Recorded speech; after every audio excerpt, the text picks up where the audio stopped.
I never knew her name, just a frequency she whispered into my brain, like a melody written in dark matter. My name is Cale Moran, freelance signal tech, former communications officer, and now, possibly the last human who ever made first contact and lived. They told us the Nevera expanse was quiet, dead, a stretch of lightless void that even rogue AI didn't bother with. I took the contract anyway. 5,000 credits to run a routine sweep for anomalies on the edge of known space. Simple, except the silence was lying. The ship she was on didn't broadcast. It shimmered into my scanner feed like a glitch, then like a ghost. Massive, angular, humming with a pulse I felt more than heard.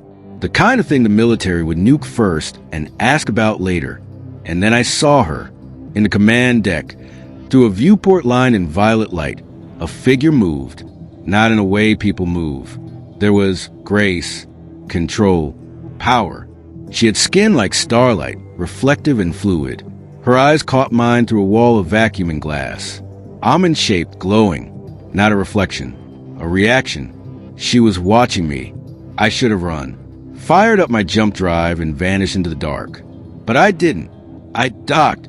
Because some part of me, some irrational, primal part, needed to know the airlock accepted me without resistance. No scans, no weapons alerts, just an opening hiss like a long exhale from the universe.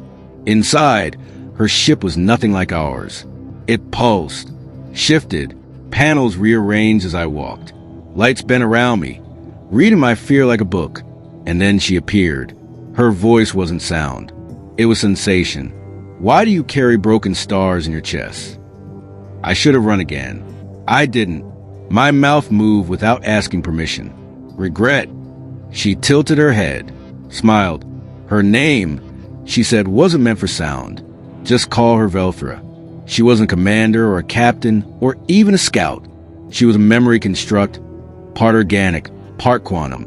What her kind called a sentience echo. Her species, the Ledhari, had moved beyond physical conflict millennia ago.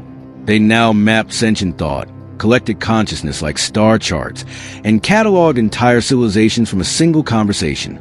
They didn't speak to empires. They spoke to individuals. To me, I spent days, maybe weeks, aboard her ship. Time and work the same there. I'd sleep and wake, and not know if hours or months had passed. Velthra showed me things. Memories not mine, yet familiar. Dying suns. The last song of a civilization rendered in harmonic gravity. A child's drawing coded in a neutrino beam that lasted 1,000,000 years. I told her about Earth, about war, about hope, about the oceans, and why coffee mattered more than logic. She listened, but she was studying me, not my biology. My pain. You carry something inside you, she said one day, tracing a glowing hand along my chest. A signal, a frequency that matches our lost kin. I blinked. I'm human. She shook her head slowly. Not entirely. My mother used to say I was special. I thought she meant gifted. Velthra meant something else entirely. When the Ledhari scattered across the galaxy, they left behind fragments of themselves. Genetic echoes seated in primitive life forms. Silent codes waiting to awaken.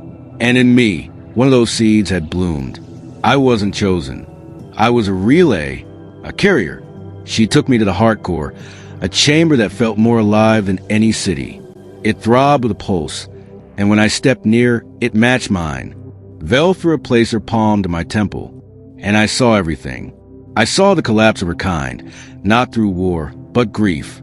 A galactic choir that sang itself into silence, unable to carry the weight of endless empathy. They had shut themselves off from the stars. But I carried a memory, a spark that could reopen that door. Velthra didn't want to contact Earth. She wanted to return. Through me, I don't remember the transfer.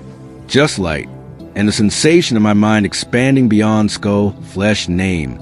I became thousands. Each thought echoed by a dozen others. A harmony of consciousness, fluid and terrifying. I woke up alone in my ship, back on the edge of the Nevera expanse. My comm logs were empty, my data files overwritten with equations I couldn't read. My skin glowed faintly under starlight. Velthra was gone. But not really. She was inside me now, dormant, watching, learning. That was 2 years ago. I've tried to ignore the visions, the dreams, the voices and languages I never learned. I can't. And now Earth's deep space network has detected a signal. Not from me, from something coming toward us. And the pattern in the signal? It's a child's drawing of Earth and me standing beside her, smiling.